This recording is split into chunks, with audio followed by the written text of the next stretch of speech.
Hello and good night. Welcome to another bedtime story. This story is meant to help you sleep or to relax your mind. Try and find a comfortable place, such as your bed or a soft chair.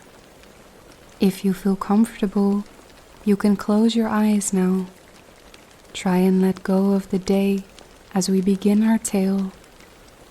Tonight's story is Mulan. Hua Mulan was a dutiful daughter in a small village nestled among the plains of northern China. Her family, though not wealthy, were respected, and she had grown up learning the values of hard work, loyalty, and love for her kin. Mulan was skilled in many aspects of life, from sewing and tending to household chores to martial arts, a skill she had picked up from her father, a retired soldier. However, she never imagined that her life of peace would soon be shattered by the call to war. One evening, as the sun set over the horizon, a messenger arrived at the village. He carried an imperial decree. The emperor had called for one man from each family to serve in the army, for the northern tribes had crossed the borders, threatening the kingdom. Mulan's father, Hua Zhao, had once been a great warrior, but age and old war injury had taken a toll on his body. Despite this, he prepared to answer the emperor's call, as honor and duty to the emperor were paramount. Mulan watched her father with a heavy heart. She knew that he was not fit to return to the battlefield, and the thought of him suffering in the harsh conditions of war were unbearable. That night, she sat by the window, gazing at the moonlit sky, torn by the sense of duty to her family and the injustice of the situation. "Father," she whispered to herself, "you've already given so much. I cannot let you go again." Mulan's thoughts were consumed by the dilemma.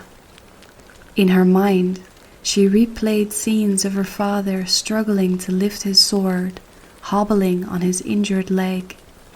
She could not allow him to go to war and face certain death. But what could she do? As a woman, she could not fight in the army, for it was forbidden by imperial law. Still, her determination grew with each passing hour. That night, after her family had fallen asleep, Mulan made her decision. She would go in her father's place, disguised as a man. In the darkness, she took out her father's armor and sword.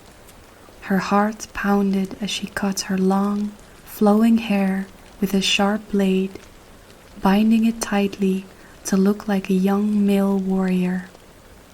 She donned her father's armor, which was heavy and unfamiliar on her slender frame, but she stood tall, determined. She left a note for her family, explaining her decision and asking for their forgiveness. Mulan knew that this was an extraordinary task, but she had no other choice. She would fight in her father's stead, and if it meant sacrificing herself, so be it. In the early hours of the morning, Mulan mounted her family's horse and rode off into the unknown towards the Imperial Army's recruitment camp. Mulan's journey to the military camp was long and arduous. She traveled across vast plains, through thick forests, and over towering mountains, all the while maintaining her disguise as a young man. When she finally arrived at the camp, she registered under her father's name, Hua Zhao, and was assigned to a division of new recruits. No one suspected that she was a woman. The life of a soldier was grueling. Mulan endured harsh training, long marches, and the constant threat of exposure. Yet she excelled. Her father's lessons in martial arts and combat paid off, and she quickly became one of the most skilled warriors in her unit. Her comrades admired her, believing her to be a quiet, stoic man of few words. Over time, Mulan formed bonds with the other soldiers, especially with her commanding officer, General Li Shang. General Shang was impressed with her discipline and courage, though he remained unaware of her true identity. Under his leadership, the army fought numerous battles against the northern invaders, and Mulan distinguished herself in combat. She became known for her strategic mind and her fearlessness in battle. As the war raged on, Mulan's reputation grew and she was promoted through the ranks. However, the longer she remained with the army, the more dangerous her situation became. There were close calls, moments where she feared her secret would be discovered. But each time she managed to maintain her disguise, driven by her duty to her family and her country. The turning point in the war came at the Battle of the Mountain Pass, where the Emperor's forces faced the northern invaders in a decisive confrontation. The enemy had taken a strategic pass through the mountains, and it was up to General Shang's army to reclaim it. The battle was fierce, with both sides suffering heavy casualties. In the midst of the chaos, Mulan led a small unit of soldiers on a daring mission to flank the enemy. Her knowledge of the terrain and her tactical prowess allowed her to outmaneuver the enemy forces, turning the tide of the battle. However, during the skirmish, Mulan was wounded by an arrow. Despite the injury, she continued to fight, rallying her troops and securing victory for her comrades. The pass was reclaimed, and the northern invaders were forced to retreat. Mulan had played a key role in the victory, but her injury left her weakened and vulnerable. As the army celebrated their triumph, Mulan collapsed from her wounds. The medics rushed to treat her, and it was then that her secret was finally revealed. The soldiers discovered that the brave warrior they had fought alongside for so long was, in fact, a woman. The revelation of Mulan's true identity sent shockwaves through the army. Some soldiers were outraged, feeling betrayed by the deception. Others, however, were in awe of her bravery and loyalty. General Shang, who had grown to trust and respect Mulan, found himself conflicted. On one hand, she had broken the law by disguising herself as a man, but on the other hand, she had saved countless lives and fought valiantly for her country. Mulan was brought before the Emperor to answer for her actions. Her heart raced as she knelt before the throne, her head bowed in shame.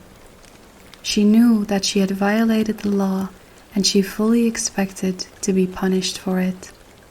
However, she also knew that she had done what she believed was right.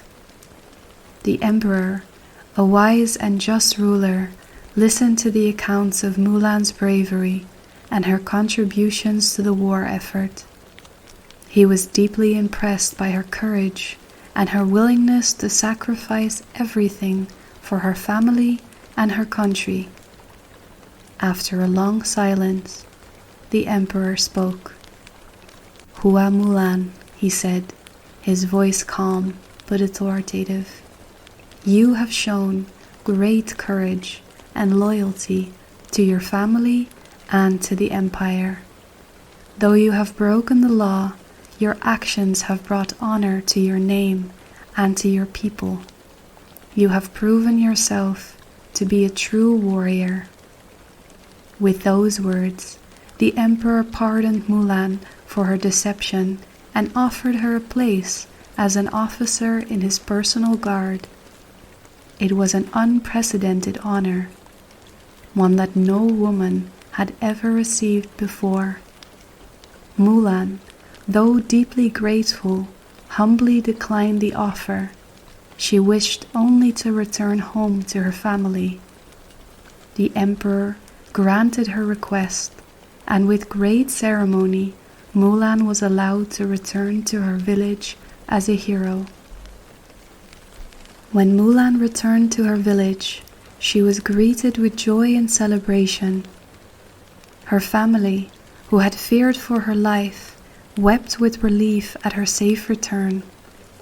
Her father, who had once worried that she would not be able to find her place in the world, now saw her as the greatest source of pride. Mulan had not only protected her family, but had also brought honor to them in ways they could have never imagined. The village elders gathered to hear her story, and soon word of her deeds spread throughout the land. Mulan's name became synonymous with bravery, loyalty, and selfishness. She was a symbol of hope and inspiration for people across the kingdom, especially for women who saw in her the possibility of breaking free from societal constraints and achieving greatness on their own terms. Despite her newfound fame, Mulan remained humble. She returned to her simple life, helping her family and living peacefully in her village. However, she never forgot the lessons she had learned during her time as a soldier. She continued to practice her martial arts skills, knowing that she might one day be called upon again to serve her country. The end. Thank you for listening to this bedtime story. I hope you enjoyed the tale tonight. If you did, please like the video and subscribe to the channel for more audiobooks and tales to come. Until next time.